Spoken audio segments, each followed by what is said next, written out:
You guys are in the trenches every day looking, researching franchise opportunities, seeing what are some of the, innovative concepts that are coming out, knowing which concepts validate well, meaning like which ones are the franchisees happy with. And, people will ask me, and I'm like, honestly, I don't have my finger on the pulse, and I always deflect to you guys.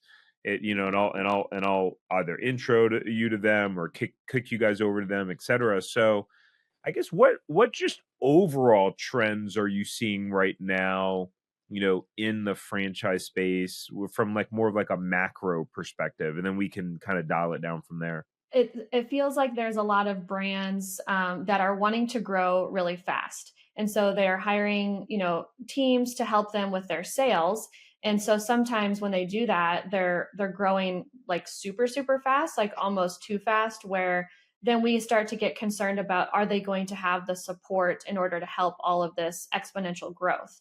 And so that is one thing I'm seeing, and something that I, as a franchise broker, am going to be more cautious about those types of franchises. And not to say that it's necessarily even a bad thing. It could be a fine thing. It could be something you want to get in on because, it could be great in the future. But since those franchises, aren't necessarily as proven, it's just something that we would advise our candidate that you do more due diligence, and that you would need to have the type of a profile that is more willing to have risk. And so I would say that's something that we're seeing, is like some franchises that are newer into this space that are growing really rapidly. And so, that's always a concern for mine, to just have a little bit more due diligence when you're looking into those brands. And then, we've got resales that are always in the mix. And so like that's something that some brokers don't really even like dive into. And being honest, like when Kevin and I started, we really didn't look at resales in the beginning either, because we just weren't familiar with the process, didn't know what to look for. And those are a little bit harder to find. And so that's something that we've been starting to do more, is look for something like that, because for a lot of our candidates, that could be a good fit.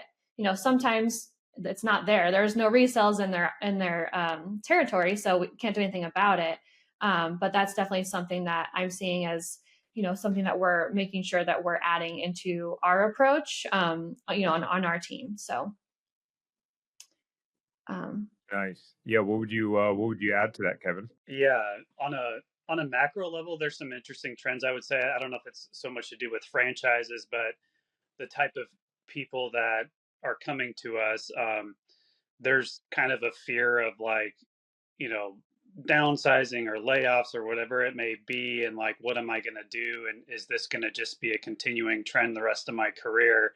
So I've seen a lot of people, like, honestly, in kind of my age bracket, that are like, you know what, I need to start taking action so I can just at least have something set up, for if that happens, or transition out of my job. So a lot of people are saying, like, is there anything we can start while we keep our job and then transition into it when it's to the point where, I can start to supplement my income?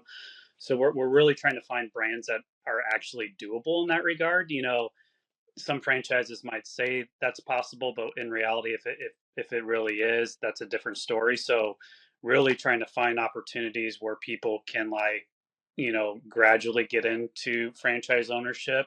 Sometimes, if the opportunity is right, the financials are right, it might just make sense just to jump right in, whether that's a resale or starting something from new that'll cash flow quickly. But you are seeing a lot of trends in terms of like people getting laid off, or commission structures getting cut from salespeople, and there's really nothing they can control about that, which feels a little scary. If you enjoyed this short clip from the podcast, you can check out another short clip right here. Or if you want to watch the full episode of this podcast, you can watch that here. And remember, knowledge is not power, it's applied knowledge that's power. Take care. Have a great rest of your day.